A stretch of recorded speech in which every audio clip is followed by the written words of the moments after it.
one will listen. Hey Martin, what's wrong? I've had enough of this. Every change I've suggested is knocked down. It's impossible to change anything around here. And maybe your suggestions are no good? That's nonsense. You know why it happens. Everybody knows. It's because people resist change. Resist, resist, resist, resist. You are wrong. I don't resist change, and neither does the average Joe. Everyone is pushed for major changes in his or her life. Many young people leave their homes, choose to get married, prefer children, and show me somebody who resists the change of a promotion at work. Can you really fool yourself that you don't resist change? I resist only the changes that I have a good reason to resist. The others I accept. Baloney! Try me. Okay, I'm game. Making a change is like climbing a mountain. Here's one. Climb it. Don't think so. Haha, you see? You do resist change. I don't resist change. I resist this particular change because I don't have a reason to climb the mountain. I don't see the plus in the change. Well, what's a good reason for you? A higher salary, better health, or an improved relationship. Okay, I'll take care of your excuse. There's a pot of gold waiting for you up there. Is that good enough? Now will you climb? Nope. Point proven! You most certainly resist change. Of course I resist this change, and with good reason. See for yourself. Too much effort, too much time, too high a risk. It's perfectly logical.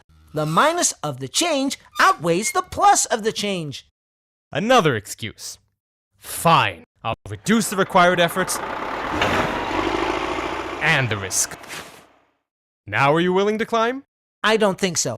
Aha! I knew it! Excuse after excuse. You remove one, another one pops up. The end result is still the same. The change is definitely good for you, and yet you still resist. But it's not good for me. I don't want the change because I'm comfortable in my current situation. Another excuse. Not at all. You look at it too narrowly. No wonder people reject your suggestions. What? I looked at both the plus and the minus sides of making the change. Yes, but you've ignored the pluses of not changing. I like my profession. I like the city I'm in. I like my style of living. I like my mermaid. But she cannot climb the mountain with me. You've just proved my point. Maybe you justified it logically, but at the end of the day, people will always resist change. They can simply declare that they have a mermaid, and there goes any chance of causing a change out the window. I'm not looking for excuses, but unlike you, I'm not in love with your suggested change. I'm more objective. Oh, so you're Mr. Objectivity, huh? The guy who only looks at the plus side of staying the same? Aren't there minuses as well? I guess there are. Think of situations that if things stay as they are, alligators will bite your ass off. Your firm may go bankrupt, or your spouse may ask for a divorce. Of all the nerve! Or your health will decline drastically. Aren't you fighting alligators? Constantly! Sometimes I feel that the people I try to convince are so busy fighting off the alligators that they should be climbing the mountain even if there is no pot of gold waiting at the top. Still, everybody resists change, including you. Not at all. Show me how the pot is large enough for me, and the teeth of my alligator are sharp enough, and my effort and my risk to change is not as big, and that I don't have to give up on a beautiful mermaid, then, I assure you, I will climb the mountain. That's what I do, and it doesn't work. Really? Have you ever tried to present all four sides of your suggestion? Let me ask you a more pertinent question. Did you figure out in advance what the pot is for the person you're trying to convince? Not your pot, but his or her pot. What is his or her crutch? What are the alligators and the mermaids for the other party? I guess not. There you go.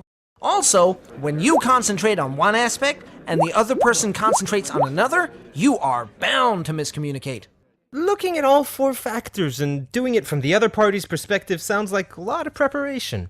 Are you sure it'll pay off? Not if you believe that people are programmed to resist change, or any change. I guess I'll never know unless I give it a try. I'll let you know how it went. But Paul, I see how it might work for convincing an individual, but it won't work when trying to introduce a full-scale organizational change, with the collaboration of so many people is needed. Yes, it will, as long as you recognize that for different individuals, each of the four elements might be vastly different. A lot more work, but who said that changing an organization is easy? Ellie Goldratt, the person who wrote The Goal, shares his experience on how to change a whole organization in his new book, Isn't It Obvious?